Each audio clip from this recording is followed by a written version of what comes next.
Hey, welcome back to our Monday Live, guys. It's Monday Live with MJ and attorney Hermes, your source of good news for you start your week on a brighter side. Okay, we have great news for you.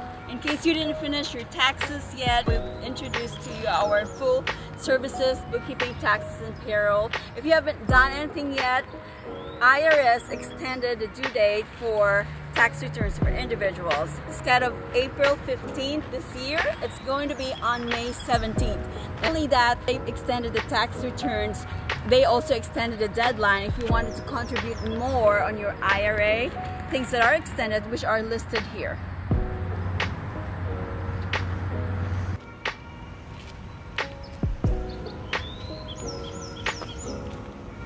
Hey, how's it going, everybody? Beautiful day, the sun is out. It wasn't out earlier when we were out here. Finally peeking over the tops of these apartments at the coast. We were talking to a couple people about the PPP loan, some of the struggles that people have had in applying. Maybe some people don't actually know what the requirements are this time. The second draw and the first draw are a little bit different. Some of the requirements that changed, you do have to show a 25% reduction in revenue, gross revenues, from one specific quarter to a corresponding quarter from 2019 to 2020.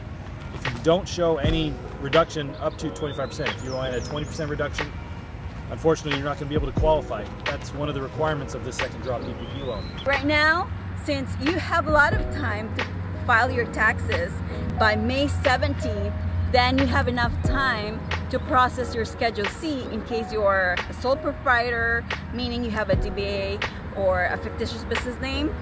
You have a lot of time to prepare your Schedule C, actually apply for your PPP loan, which was also extended on May 31st as the deadline. Originally it was March 31st, now we are extended to May 31st for our PPP loan deadline. Another thing you need to also worry about is you have a Schedule C that was filed. Some people want to use the 2020 Schedule C, but they haven't even filed their taxes yet. They're not going to actually prove that. You want to have either your 2019, which was already filed, hopefully, or your 2020's taxes, so you can use that Schedule C. I know a couple other things that people have, told me that they're, having troubles with, documents that are needed. Really, if you're holding payroll, you got your 941s and your 940s, Schedule C. People want a profit and loss statement, some don't. If you're in a fintech, they really just want to stick to your documents, your 941s, your 940s, and does it match your Schedule C? Literally look at the numbers, and if you have some extraneous payroll expenses that are covered on your Schedule C, they're not going to accept it. They want to make sure that your Schedule C matches exactly. You got to worry about your EIN, TIN. You got to make sure those match. So if your DBA is through your TIN, but you have an EIN, that's going to have some troubles. Talk to us. We'll help you figure out that issue if you are having some issues. But maybe you're not. I'd love for you to reach out and let us know if you've applied and you got a great loan, or maybe you got funding for a new business started a year ago. That'd be great too. We'd love to hear all those stories.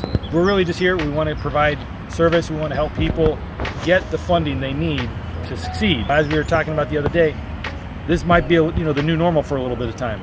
We need to learn how to adapt to our surroundings, our environment, our situation.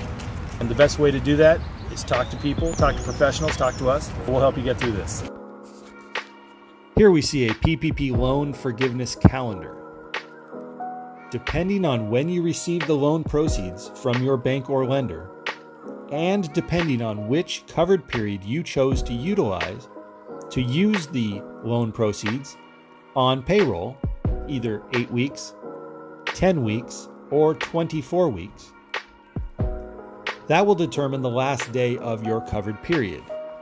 This is key because businesses are required to seek and apply for loan forgiveness within 10 months of the last day of their covered period.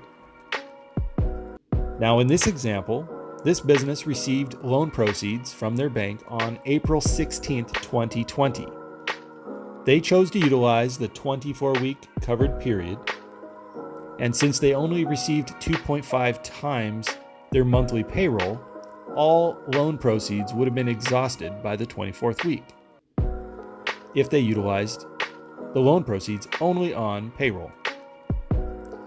Now, as we see, the 24th week ends on September 30th.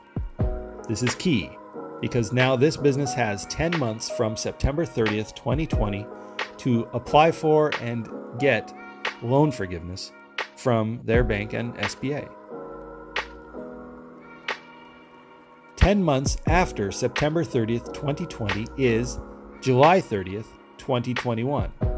So this business must seek and receive loan forgiveness by July 30th, 2021, so that they can have all of the loan proceeds forgiven. If they do not get and apply for loan forgiveness by July 30th, 2021, the loan will just simply mature based on when you received the funds. If you received the funds between April 16th, 2020 and June 5th, 2020, you will have a 2-year maturity.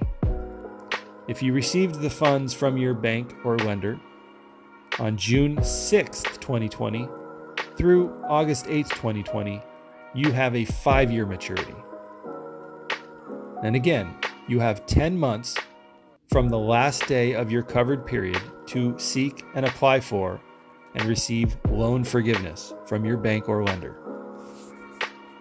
If you want to go back to our previous video regarding how to apply for PPP loan, if you want to call us, we'd be glad to guide you and help you how to go over with process, with the applications, and the birds are actually enjoying having some fun while I'm talking to you guys right now. Have a great day. We'll talk to you soon. Happy Monday, guys, and see you soon.